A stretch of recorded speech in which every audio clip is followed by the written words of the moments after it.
Ecobici y HSBC, ahora en Álvaro Obregón y Azcapotzalco, presenta Lo que hay que saber. Sheinbaum resalta campaña contra fentanilo a Trump, pero hay pocos resultados. México tiene el internet fijo más caro de Latinoamérica y la inflación se desaceleró en noviembre. Es martes 10 de diciembre. Yo soy Mónica Alfaro y esto es Expansión Daily. Esto es Expansión Daily. Lo que hay que saber. Lo importante del día con los editores de Expansión. Expansión Daily. Lo que hay que saber. Bienvenidos.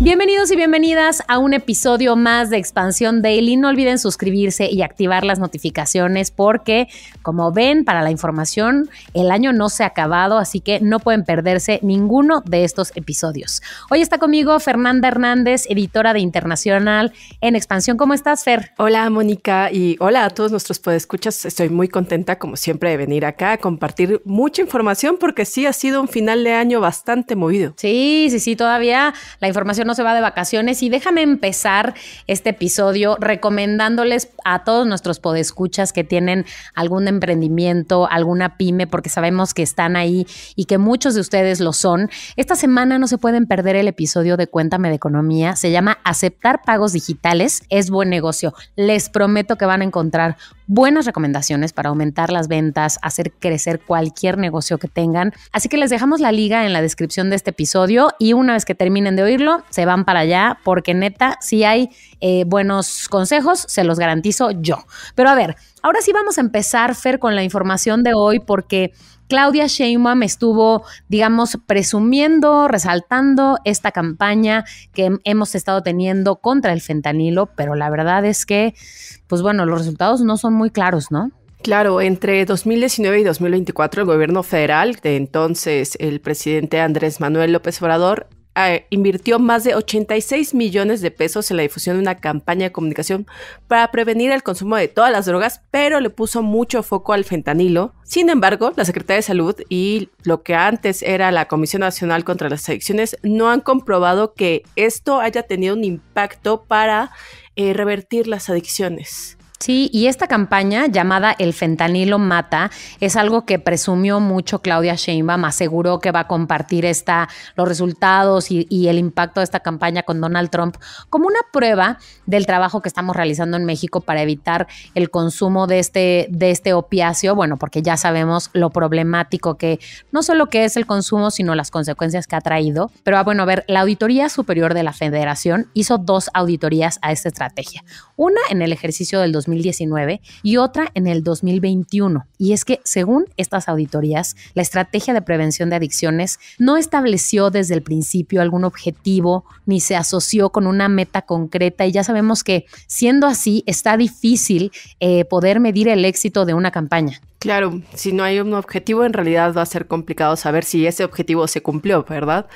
Bueno, la Secretaría de Salud y la Comisión Nacional de Adicciones señalaron que esa campaña era necesaria por el alto consumo de sustancias que es consecuencia de la falta de difusión, de acuerdo con estos organismos, de materiales de prevención, la atención a las adicciones y por la desintegración familiar, el exceso de oferta de sustancias activas, la deserción escolar, la alta marginación. Bueno, en realidad tiene muchos motivos que buscaban abordar con esta campaña, pero la CONADIC jamás acreditó justo que la definición del problema se sustentara en un diagnóstico previo, con evidencia confiable. Parecía que solo se estaba basando en sus creencias. Uh-huh. Además, las campañas contra el consumo de drogas promueven la estigmatización y la discriminación contra los usuarios, lo que provoca una actitud de rechazo y desaprobación hacia dichas personas, pero no necesariamente reduce el consumo. Y ese es el problema, porque el objetivo inicial tendría que ser reducir el consumo. Y es cierto que la falta de programas suficientes y adecuados, sobre todo para prevenir y poder atender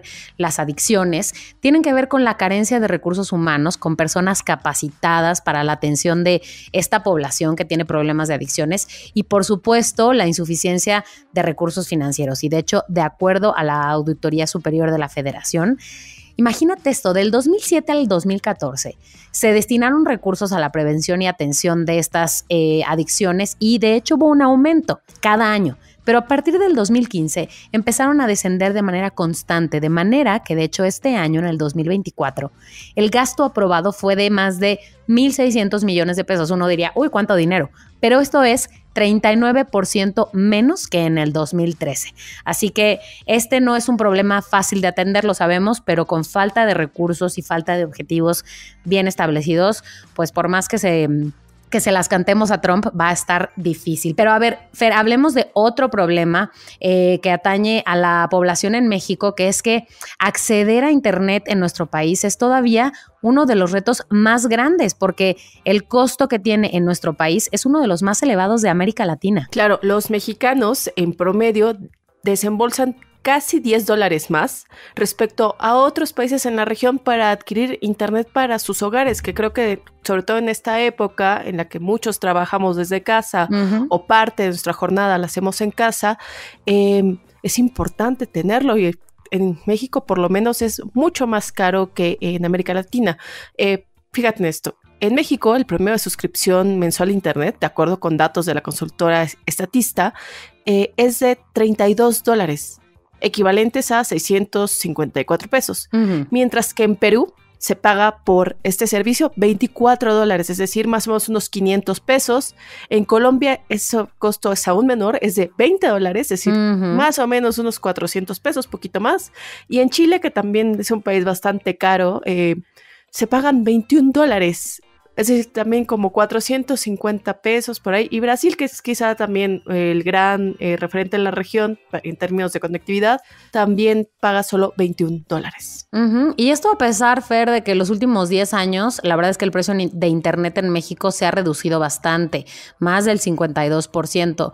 Pasó de 742 pesos a 349, pero aún así estamos en la lista de los países con las tarifas más elevadas para estos servicios de conectividad física. De hecho, la Unión Internacional de Telecomunicaciones ha recomendado que los usuarios en México, bueno, que los usuarios en cualquier lugar más bien, destinen solo el 2% de sus ingresos a estos servicios de conectividad. Pero el problema es que en México las personas en promedio invertimos el 3.5 o incluso más en los usuarios, aunque parezca una paradoja, con menor poder adquisitivo. Ellos son los que terminan invirtiendo más de lo recomendado. Y lo que dice Alberto Farca, vicepresidente de proyectos de Centro México Digital, es que esta situación se atribuye, a varias cosas. Una, la falta de competencia en el mercado fijo, porque existen entidades donde operan pocos jugadores o incluso solo uno, y eso pues obviamente ya se sabe, ¿no? Los monopolios hacen que las empresas puedan subir los precios sin que haya otras opciones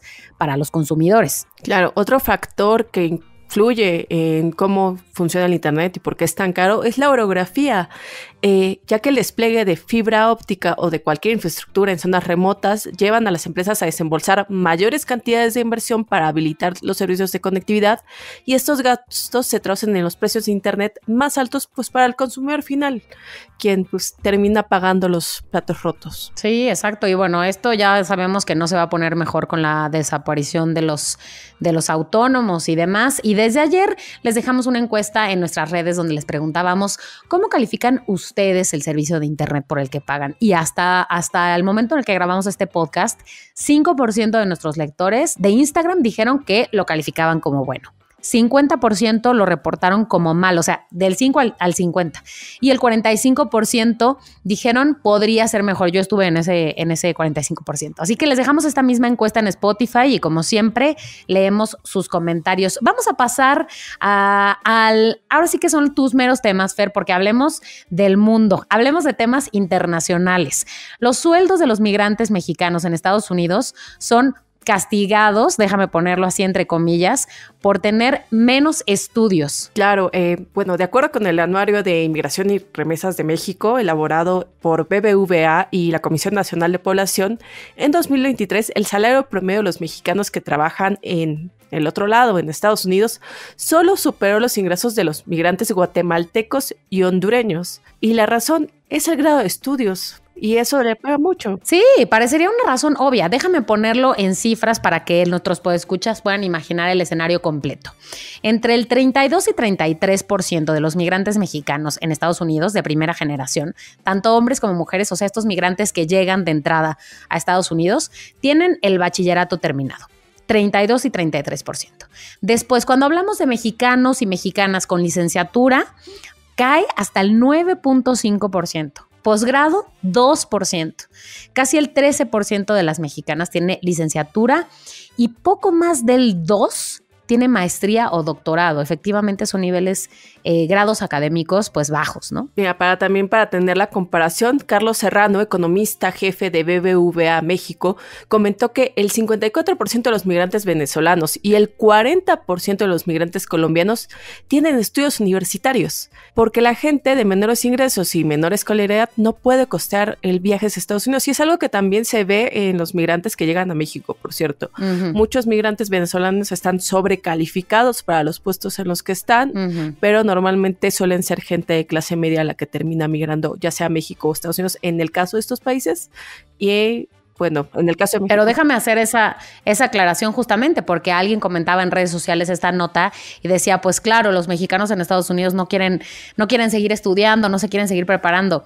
No es que esté ahí el asunto, sino importante esta aclaración, es que los migrantes venezolanos y colombianos que pueden pagarse el viaje son justo ya con estudios universitarios, ¿no? Y de hecho, a ver, hablemos del ingreso promedio más bajo. Hablando de los 8 países de América Latina que está contando este estudio, el año pasado, el más bajo fue para los migrantes hondureños y el más alto para los haitianos. Claro, el salario anual promedio de los trabajadores mexicanos en 2023 fue de más de $25,000, pero en comparación, los trabajadores haitianos, que son los que más están recibiendo, como estábamos comentando hace un momento, recibieron $34,000. A ver, voy a repetir el número. Los mexicanos ganan en promedio $25,000 al año, y los haitianos ganan en promedio $34,000 al año, es decir, $9,000 más, que ya se traducen muchas cosas en acceso a más servicios, etcétera. Entonces, también ahí, para pensarse también de nuevo, los haitianos que pueden costearse un viaje a Estados Unidos, normalmente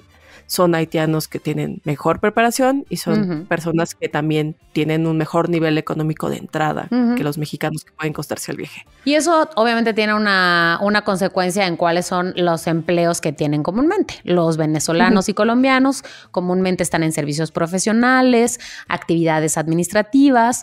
Los haitianos y dominicanos están más en el ámbito de la educación, de la salud, y los mexicanos, guatemaltecos y hondureños trabajamos principalmente en la construcción, porque de hecho este es un buen común, digamos, empleo para las personas que van llegando a Estados Unidos. Así que, ojo, cuando veamos este tipo de estudios, hay siempre que echarle un ojito más para entender las razones que hay de fondo en estas cifras y no solamente quedarnos con la primera lectura. Pero hablemos del otro gran tema internacional de hoy, Fer, que es la incertidumbre que está rodeando a Siria con, bueno, este ya es un conflicto que tiene mucho tiempo, pero con los últimos hechos desde hace un par de días al día de hoy, ¿cómo ha evolucionado esto? Claro, el domingo, después de muchos años, como bien dices, cayó el gobierno de Bashar al-Assad, quien gobernaba el país desde el año 2000, con mano de hierro, hay que decirlo. Y bueno, la caída de al-Assad, que por cierto sucedió a su padre en el gobierno, su padre gobernaba desde 1971, es decir, una sola familia ha gobernado Siria por más de 50 años. Bueno, la caída de este presidente trae mucha incertidumbre sobre el futuro del país, pero también sobre el equilibrio que va a haber en Medio Oriente. Medio Oriente, como hemos reportado en los últimos meses y en el último año prácticamente, está metido en una enorme incertidumbre. Lo que pasaba con Siria puede cambiar también lo que pase en Israel, en Palestina, pero bueno, de eso si quieres hablamos un poquito más adelante. Bueno, a ver, déjame poner sobre la mesa algunos datos que este conflicto, bueno, que como bien dices tiene mucho tiempo, pero recientemente, como había sucedido esta opresión o esta respuesta a las manifestaciones prodemocráticas, habían provocado más de 500,000 de muertos, más de 12 millones de desplazados y por lo menos 100,000 desaparecidos. Y en un operativo relámpago de una coalición opositora que de hecho empezó el 27 de noviembre, hace apenas unos días. Este grupo logró avanzar desde el norte y el sur del país hasta la capital, como bien dices, y ahí pues déjame ponerlo así, la cosa fue como la gota que derramó el vaso, ¿no? Claro, en realidad lo que ha pasado con Siria en los últimos meses, Siria se apoya mucho en Irán y en Rusia. ¿Qué pasa con Irán y con Rusia? Bueno, que estos dos países están metidos en sus propios conflictos.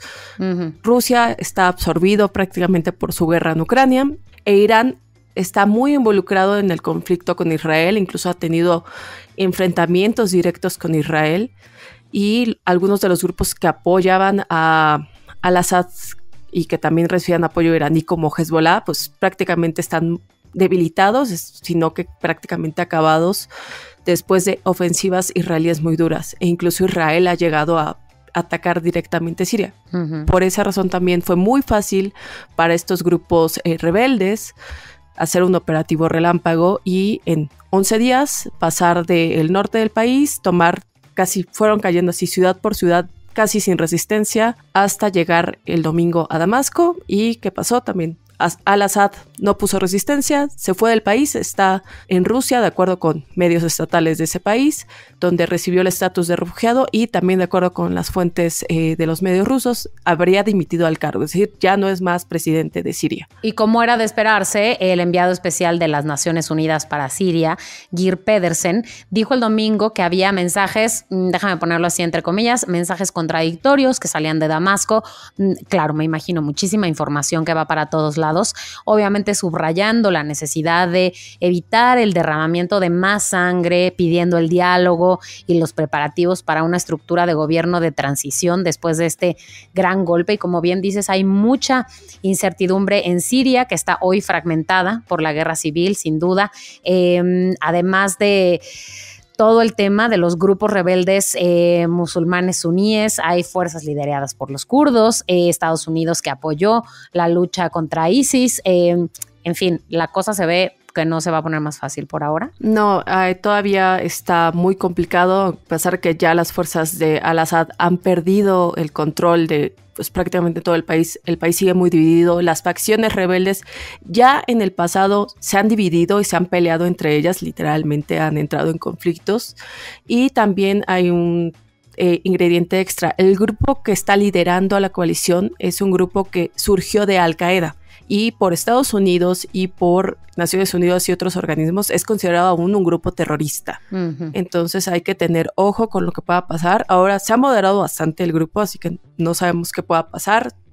Han dado señales de que van a tener una transición pacífica del poder, o por lo menos que es lo que han dicho y lo que han mostrado en estos días. Y bueno, la caída de al-Assad también forma parte de una reconfiguración en Medio Oriente, como les decía hace un momento, y es una muestra de la debilidad de Irán en la región, que también ya se los comentaba. Benjamín Netanyahu, el primer ministro de Israel, calificó este domingo el derrocamiento de al-Assad como un día histórico para Oriente Medio y una caída en el eslabón central del eje de mal dirigido por Irán. Y si hay alguien feliz porque se haya ido a al-Assad, ese es Benjamín Netanyahu y esos son los israelíes. Pues contigo vamos a dar seguimiento a este conflicto porque además es importante no solo mantenerse informado, sino entenderlo muy bien porque hay muchas cosas de por medio ahí. Pero Fer, vamos a terminar este daily hablando de inflación, pero para bien.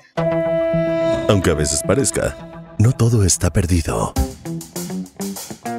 Y es que, a ver, la inflación se desaceleró a 4.55% en noviembre, y esto es una buena noticia no solo porque sí, pero después del repunte que registró en octubre, la inflación general en México necesitaba esa desaceleración debajo del 4.6% que esperaba Banamex. Es una gran noticia en general, se está acercando ya al rango objetivo del Banco de México, que es de más o menos un punto porcentual encima del 3% o abajo del 3%. Y bueno, justo el INEGI informó que la inflación subyacente, que es la que elimina los productos que son más volátiles, terminó noviembre en casi 3.6%, y la inflación no subyacente, que es obviamente la que incluye estos productos más volátiles, está en un 7.6%. Son buenas noticias, digo, todavía falta mucho para llegar al rango de Banjico, pero creo que vamos hablando que vamos por fin por un buen camino hacia que esto se desacelera y también nuestros bolsillos sufran menos cada vez que vamos al súper. Correcto. A ver, esta variación se explica, de hecho, por el incremento estacional en las tarifas de electricidad y servicios, por ejemplo, servicios como vivienda, tarifas aéreas, algunos servicios de alimentación, que de hecho fueron parcialmente compensados por la caída de precios de mercancías no alimenticias entre los descuentos del Buen Fin, esos que hoy nos tienen endeudados para enero, que espero que hayan tomado las decisiones más responsables saludables. Y bueno, algunos de los productos que subieron son la papaya, la cebolla, la electricidad, ya decía, los nopales y algunos servicios profesionales. ¿Y cuáles fueron los que bajaron? Bueno, bajó el limón, la calabacita, bendito sea el cielo que bajó la calabacita, la zanahoria, el aguacate, la papa y otros tubérculos. Pues de nuevo, siempre vamos a poder hacer una buena ensalada rusa de acuerdo con esta noticia. Bueno, yo por eso agradezco el aguacate con limón para un guacamolito para los siguientes días. Así que bueno, eso, cerramos este episodio con una buena noticia. Fer, gracias por haber estado hoy en el Daily. Muchísimas gracias a ti, Moni, por invitarme. Ya saben que siempre que me inviten yo vengo gustosa. Y pues a los podescuchas les recuerdo que toda la información sobre estos y otros temas están disponibles en expansión.mx. Claro que sí, y además nosotros leemos sus comentarios en las redes sociales de Expansión, @expansiónmx en todos lados. Nos escuchamos mañana.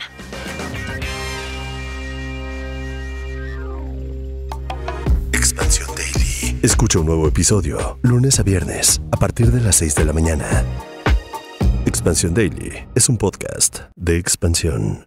Este episodio llega a ti gracias a rss.com, el podcasting hecho simple. Ecobici y HSBC, ahora en Álvaro Obregón y Azcapotzalco, presentó